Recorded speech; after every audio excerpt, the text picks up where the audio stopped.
Everybody, we'll call the Tuesday, Morning. June 11th meeting to order, please. So it's a beautiful day. I need a motion for approval of the minutes. I can motion to approve minutes. Thanks, Holland, and a second. Second, please. Thank you. That was Rick, correct? Yes. Yes. Yeah, okay. All right. And I'll just ask, is anybody opposed? Easier way to do it. All right. So the motion passes. So then we have our new members. Yeah, so Madam Chair and members, we've got some all new folks to introduce, but I'm going to let Katie Cahoon, who is with us in the room. So congratulations and kudos to you, Katie, for coming to the room on your first meeting. Introduce yourself. Thank you. And then we'll go around and introduce ourselves. So. I'm Katie Cahoon. I am one of the owners of Vanilla Sugar Bake Shop that just opened down kind of like towards the end of Old Orchard there in that little plaza off to the side. I don't know, over by Amy's Cake Pops, maybe. So yeah, I'm here. Thought it would be good for us. So Welcome. thank you. Holland Salt. Yeah, sorry, I'll just jump in because I'm gonna have to. I'm up at this. Hi, I'm Holland Salt's novel neighbor, and we've got construction going on this morning, so I'm up here and there's going to be noises, so I'm going to go off because there's lots of activity around me. But Katie, thanks so much for joining us. We really appreciate it. Thank you. Yeah, Katie, I'm Angel Venegoni. I'm the hospital administrator over at Webster Groves Animal Hospital. Okay. So, yeah, big Nice to building meet on the you. corner. Nice to meet you. Hi, Katie. Rick. Rick Gerger with Webster University. Nice to meet you. Nice to meet you. And I know we'll do some staff introductions here because we've got some new on the list, Madam Chair. I wanted to introduce to you all, first of all, our new staff liaison. First of all, you're not getting rid of me easily. I will be here for many more months, working alongside my new colleague, Renee Tyler, who's in the room across from Fran. Renee is our Deputy City Manager of Community Vitality. This position ultimately, and I'll let Renee expound on it, but for your benefit, encompasses public works planning and development and business development. So you're getting one position that sort of sits in at the head of all the areas that most of you deal with and that really will affect your district and such. I think it's a great alignment for the city and for your district. And so I'll let Renee introduce herself and then we'll talk about our new council liaison. All righty then. Well, good morning. Thank you, Eric. As he said, my name is Renee Tyler, and I'm really looking forward to getting to know you all. I'm planning to start doing some walk-ins and introducing myself to the businesses and owners and just getting a feel of desires, wants, not wants, and how we can continue to drive this fabulous city to be even more fabulous and do great things. So I'm really excited. And yes, Eric initially said I'd have him until December, and I looked at him like, huh? So hopefully, we are going to work together. We are going to work together, and it will be a smooth transition. I do ask that you give me a little grace and a little patience because it's a lot to take in, and I'm a people person, so I do look forward to meeting and working with all of you. You as well. Thank you. And I see Mr. Barr has walked in. We're doing introductions, John. So especially for Katie, our new member across the table from you.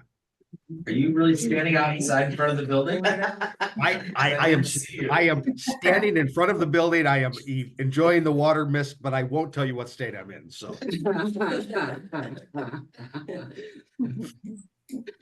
Good morning. Good morning. and then members, our new council liaison, who it doesn't look like our new council liaison has joined us, maybe a substitution this morning. Substitution. Council member Pam Bliss will be our normal council liaison for this group going forward for the next 2 years. But I do believe Council member Jamie Hassmeyer, newly elected to the city council, is filling in this morning. Is that correct? That's correct. Good I didn't even morning. get the memo and I was able to tell that one. So there we go. So Council member Hassmeyer, good morning. Good morning, everybody. Thank you. Well, great. So I don't see that we have any visitors here. Am I correct? That's correct. Okay, so we can move on to old business. First topic is our rooftop lighting update. So I had a long conversation with Stribe last night, yesterday, because I hadn't had any feedback yet on dates and times and such of when those things were coming.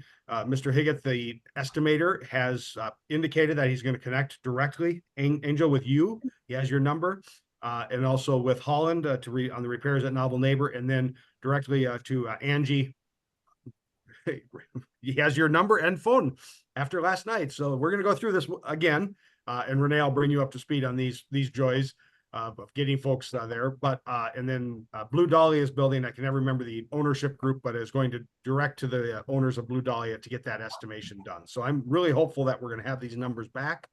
I don't know why it's taking this moment, but we had a good conversation yesterday, and I just put myself back in the middle of those conversations to get that done. So, Well, thank you. Yeah. Anybody have any questions on that or anything? Is this replacing all the lights on the rooftops? Is that what's going on? No, this is new. Oh, Now, for Novel Neighbor, it's a repair. okay, But for example, the Hagen properties where Uh-huh. you are, it's brand new. You don't Okay. have them now. okay, Same way with the building the Blue Dahlia's in. okay, perfect. And just by way, so members know, the Old Orchard model has been that the district pays 100% of the cost of installation, then the property owner pays for the electric bill, essentially ongoing. We haven't had major repairs necessary that have caused lots of billing, but I think at some point, far down the future, we'll have to talk about round two, and if we're going to do repairs, is that a district cost and such? I'm totally open to that. I just think we need to define it so it's understood rather than, a surprise to either party involved in that kind of transaction. So Eric, can I ask a question? Is that allowed? I don't know, this is What's my allowed? first time being a council liaison. to ask a Um, question, yeah, is that okay? I in whenever I'm around, a council member wants to ask a question, I think it's okay to ask questions. So feel free. So So is this the lighting, along the tops of each of the buildings, like Yes. for lack of a better term, like the Christmas lighting? Correct. correct. Okay, do those turn off at a specific time at night? Isn't it a dusted on? I don't know how they're all set up. I know Okay. that, the main section of Old Orchard, the older building or whatever. Uh-huh. From Frisco to Webster Walk is all on one GFI breaker. Mhm. And it comes off, it's dusted on, Okay, and it all feeds through one tenant's electric. And then the other side of the street all does the same thing. So Okay. Weber's, which will be DD Miles, Mhm. different, but everything from Racanelli's, what was Racanelli's, through Balkan is also on another circuit, and that goes on dusk to dawn. all of them are generally installed in both districts with photovoltaic dusk to dawn sensors, and they're all LED bulbs, obviously relatively low usage, but mostly dusk to dawn. It's not a time, it's a dusk to dawn sensor. okay, yeah, I was of course curious about the energy efficiency for everyone, and then also just the dark sky. Right. Initiatives, so, but that's for another discussion another time. Thank you. You're very welcome. If you ever want to see one of the bulbs and their efficiency, they're in my office. You're welcome to come take it. Good storage spot, thank you. All right, moving on to gazebos. Fran, I'll turn to you for gazebo series. Yes. Did everybody see the ad? This was our ad. It was in the pullout section of the Webster Kirkwood Times, the summer community calendar. And it was also in the Art and Air, yes. Art and Air program. We got a 2-for-1 price on this. Nice. In this calendar, besides having the ad in here, it's set up where they have the dates of all the things that are going on. And for some reason, gazebo series was not listed in all of this. So to make up for that, they gave us a free ad here. Thanks. We are also, this is a screenshot of their homepage. We have the header banner, we're not paying for that. If you're on mobile, you get a smaller one. They were extremely upset with themselves, because it's kind of rare that that happens. But, so I'm happy. Because that's way more exposure. Now, the online, if someone were to click on either one of these, you go to the Old Orchard Gazebo Facebook page, where all the details and stuff are. And they will keep this up for quite some time, which is kind of cool. So that's the latest on that. Sponsorship is what I'm getting ready to do now. Go out and seek sponsors. But what's nice about this is it has the lineup on it and the musical genres are listed. The first night is a family night. It's a kid-centric group that's, I have not heard them, but they are very popular.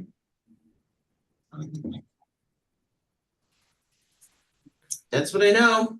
Great. And you know, we'll sponsor like we did last year, Fran. I got you down. Awesome. I know where to find you. You do. Okay, any questions on the gazebo series for anybody? All right. How about some new business? So the printed business brochure. I'm going to turn it back to Fran and Mr. Barr as well on I'll that. talk about that, or John had a question for me. He had some input from his business owners and things, wanting to be able to pass out a printed brochure about people in the area and a map. And Old Orchard used to have one. This is from 2010. So you will see a lot of people that aren't on here, but it's broken down into categories: dining, retail, services. There's the map across the top. It's very similar to the one that Old Webster does. So he said, let's see what it would cost to put it together and what would you guys be interested. I have, if you want to look at it more closely. So he wanted to bring it up today. I'm in the process of getting pricing from a printer, the same one that does the Old Webster, so they're familiar with what we do, a graphic artist to recreate it. Now, the question to think about is, besides giving the businesses a supply, would you want to give it to distribute it somewhere else? For example, you will find Old Websters in the outdoor kiosk.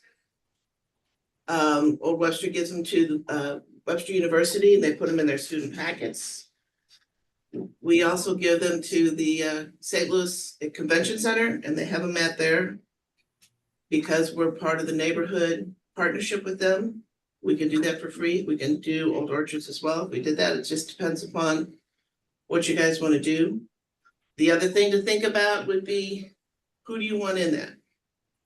Do you want just storefronts, just retail, just dining, a combination of both, that sort of thing? And Fran, I want to clarify that last piece if I can with the Old Webster example. The brochure is technically a product of the trade association, correct? That is correct. And does Old Webster businesses pay to be involved in the brochure? They do.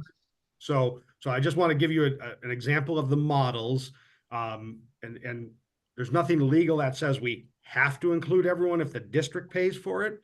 But I think the city's preference, and we can work either way, but the preference would be that your Merchants and Business Association put this brochure out and that you as the district subsidize it. That's a much cleaner way, especially if you're going to limit or ask for funding from each business to be included in the brochure. If you're going to ask for a buy-in cost to be involved, just think about that. There's a difference between the city and your separate organization.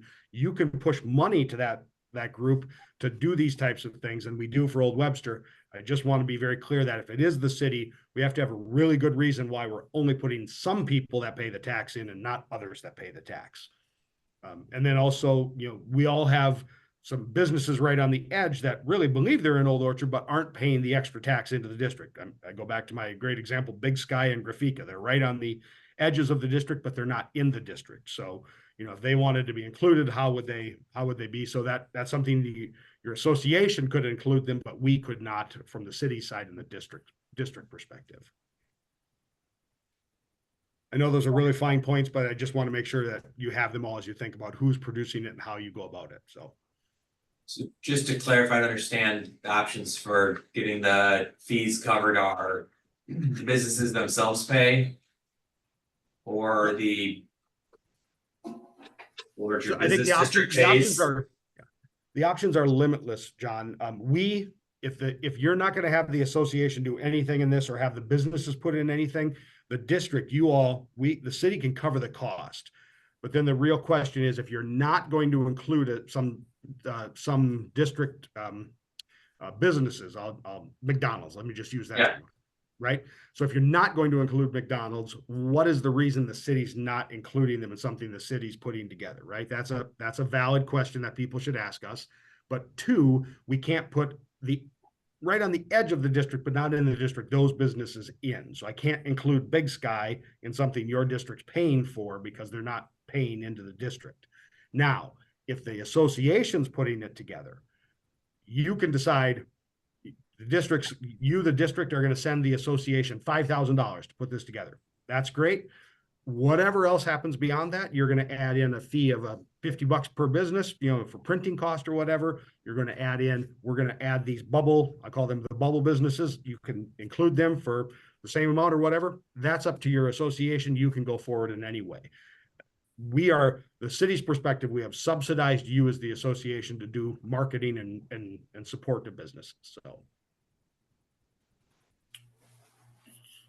So how do we get then? I mean, the goal is to be as clean as possible and include as much as we can. So in order to get you said it's a trade association that is currently doing Old Webster's? That's correct. Okay. I think that's the cleanest model from the city's perspective and from yours, because you have complete control through the organization that John sort of runs a checkbook now, from what I understand. You push money to them. They essentially, whatever agreement with Fran they have worked out, go get the businesses, agreements, all that kind of stuff, work on it. And it's their product. It's not the city's product. It's theirs. The city's fine to support it. We'll put it in kiosks that we own in any way. But it's a product of the association, not of the city. Okay. That's the cleanest and easiest way. I'm happy to do it through the city. It just involves a lot more rigor in terms of who we include or not include. So, and why. Do we have a quote yet on how much it costs, the trifold? I was hoping to get the printing quote yesterday. He's promised to get it to me today. And it would seem to make sense, might as well get it out there to Webster University specifically. You said there's some other places to go besides getting a stack each store per business. Webster U would seem an obvious one, the St. Louis Visitor Center. That would be my thought, that getting it to all those people and getting a quote to get that many would be good. He's giving me multiple quotes. The other option you could think of is doing an insert in the Webster Kirkwood Times, a one-time insert that goes out to all the residents, which is about 29,000 residential homes. So that would mean more. There would be a bigger cost, but he's going to give me a quote for that quantity as well. Okay.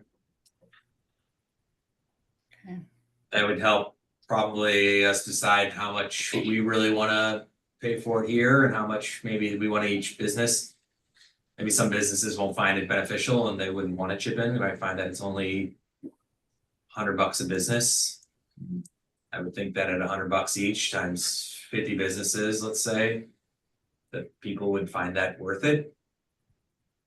And if we can't get it covered that way, we could try to see if we cover it here through the association. Okay. Yeah.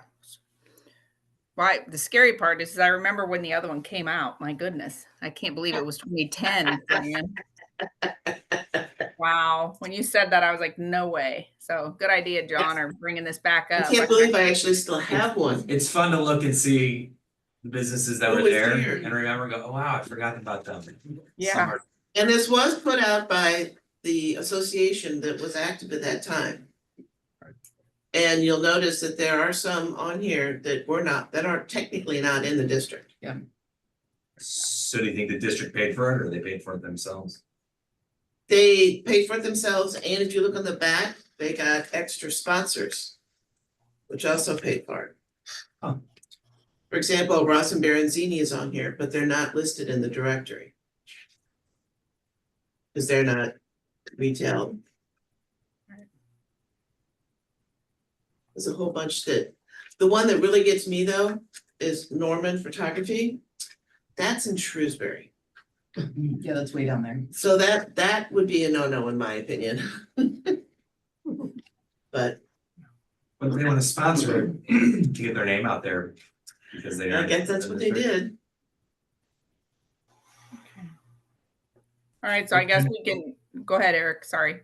No, I think that, I mean, again, the cleanest ways of an association does it, but that also points out you have a lot more freedom, right? I mean, when we as the city look at a taxing district, there is a map established, and that is the bounds of where we operate in terms of how we expend money. So giving it to the association, subsidizing, gives you a lot more freedom to be able to flex like that.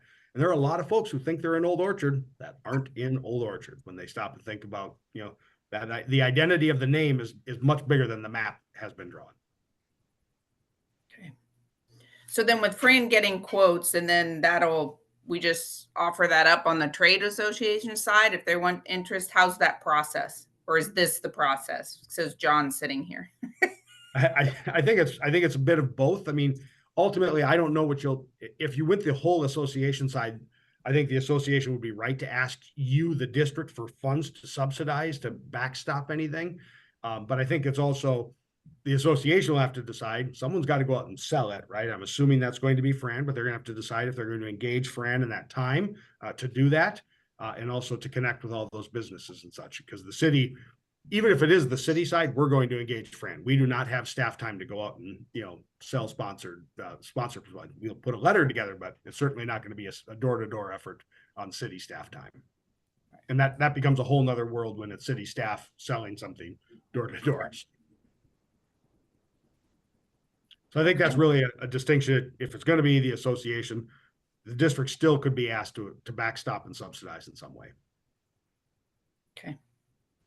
So then we'll just table until quotes come in and then go from there.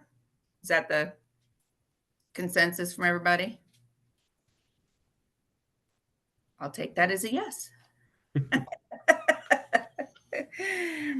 All right, if there's nothing else on the brochure, a BDC update.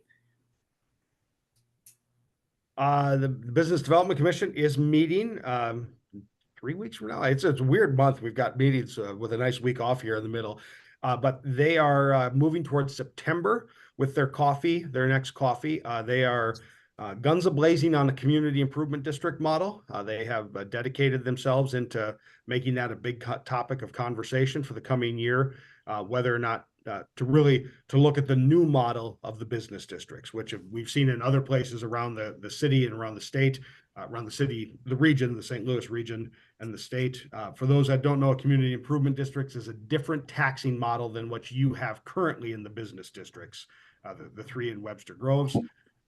They are looking at that option, of course, and also talking about whether or not they have outside of just the current 3 maps, the current 3 districts, excuse me.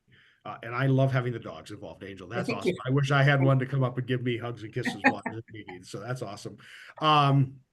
Also, on top of that, September for that meeting, they are looking fully at that, and then they'll be ready to release to your district soon our QR code in the business districts, business directories. So you'll have pieces of collateral available, print graphics, stickers and such that can go near checkouts and such with a full collateral kit. Essentially, it's a QR code that you can place near any place where people may be interested. Where else should they go, right? So if they're checking out and they want to go on a walk with a dog out of the animal hospital, where's a good spot to go get a cup of coffee, right? Something like that. It'll go right to our online business directory and pull up in a Google-style interactive map, and they can find out right where they want to go, and I'll give them directions how to get there. So those pieces of collateral are in design. That's some window clings, some stickers that can go near checkouts and such with a QR code under the Explore Webster Groves brand. So, Brandon, did I miss anything on BDC? Nope. That was pretty good off the hip there. So. Great, thank you. Moving on to city update. I'm going to turn to Councilmember Hassmeyer to give that, but I will I hope everyone saw the letter from the mayor and Councilmember Bliss in response to the report that John gave. John did a great job, by the way. So I will turn it to Councilmember Hassmeyer to take it up beyond that. Eric, Would you like me Yeah, can you give me some prompts? Certainly, I'd be happy to. Obviously, the letter you all received, your budget has been approved. There'll Yes, be thank final you. adoption on Tuesday, the 18th in the budget. And then I think the other big thing to talk about, we obviously have comprehensive plan ongoing. And then we just have a whole lot of summer events happening, and you all know July 4th is coming up, and we've Oh, got yeah. community days back right in your neck of the woods with the Lions Club at Eden Seminary. Yes, and thank you, Eric, for saving me. There's also our community celebration for Juneteenth, which is on the 20th at Ivory Crockett Park. Do you remember the time, Eric, off the top of your head? 6 p.m. 6 p.m. And the red and brass, what is it called? What are they called? Red and Brass Black Band. Thank you. They are performing again and they are fabulous. If you've never seen them before. I think that's all that I have. Eric, did I miss any? You didn't, but since you brought Juneteenth up, I want to tell you we have our new. You have not met her yet, folks. I don't believe, but Tiara Thomas is our new public affairs and engagement manager, the Jenny Starkey's position. Tiara is great, and she has stepped into Juneteenth in a big way. And we are creating. It's also Black Music Month, if you didn't know, in America, and so we are creating a Webster Groves Black Music Month playlist. That will highlight and be sent out. And so I'm telling you, I've seen just some of the songs that I've submitted, and I'm already grooving over here thinking about them. But it's going to be quite the thing. And so we encourage you when that comes out, take a listen and put it on your summer playlist to have some enjoyment as we celebrate Juneteenth and other fun parts of this month. And it's also Pride Month, and so we're celebrating that as well at the city. Thanks, Eric. Okay. Anybody have anything else? I So- do, if you don't mind, real quick, sorry. No. So I actually am working with Jamie. We've got a kind of not necessarily community-wide, but we are doing a book club one-off discussion up at Novel Neighbor on a book called Anxious Generation, and it's about screens and kids. And we're going to open it up and hopefully invite a lot of the educators and community members if they want to then take it and do some things with it as well. So we'll be advertising that a little bit out of here as well as around town. And then Where's Waldo will kick off July 1st. If your business is not participating and you'd like to, we're finalizing it. I'd heard from some people on the Facebook page, but if you are interested, feel free to just drop me an email and let me know if you'd like to participate. And if you're new to this, you are just agreeing to have a little Waldo, 6-inch Waldo in your space. And then we do a passport and families kind of go all around Webster during the summer. And just get a little check off or a stamp as a way to visit. And then we have a little party at the end of summer. So those are my 2 updates. Thank you. I have one additional update, just as it comes to getting the gazebo series sponsorships and some other things. There's 3 new tenants in the last month over there to go after that weren't there last year. The Little Toy Store next between Cravings and 4th and Home, and then Papillon Press between Annex Ice Cream section and David's Guitar. She's got a pretty cool store. If you haven't been in there, she's a young woman with a lot of really cool kind of art and letterpress, stationery and journals and artwork that's pretty cool. And then on the 2nd floor is the yoga studio. She's been there for a few months now. She's super motivated to do things. Like she's actually come to me and wanted to had a lot of ideas that I'm like, oh, that sounds great. I've been looking for someone like you. I can see Holland smiling like, yes, bring the new energy. So before she gets too burnt, if anybody has any big ideas, approach her and see it, which we're gonna do. She wanted to bring back a festival. She asked about doing it in 4 weeks. I was like, whoa. What about yoga? Like this Gazebo? whole festival? There's a process to this. We have to do a budget. This thing takes a year, which I am interested in, being a part of something like that again someday. So, but that's a conversation for another day. She's motivated to do that. That's and we are looking for a team. Could see a yoga at Gazebo Park. And so some part, some Yeah. future, that would be cool. Yeah. while we're on that topic, John, all that energy I think is great. I know as Neil works with you to get the legal side of the Merchants and Business Association taken care of, you're going to need a board at some point. You're going to need people more than just John Barr in charge of the checkbook. So that would be a great, just think about that. Not that being on the board is always the fun and exciting thing, but you'll need some people to sit on the board of the association. All right. Okey doke. Well, our next meeting's July 9th, I believe, correct? And if Yep. if there's nothing else, could I have a motion for adjournment? I'll motion. Second? Okay. Anybody opposed? All right, well, thank you, everyone. Nice to meet everybody.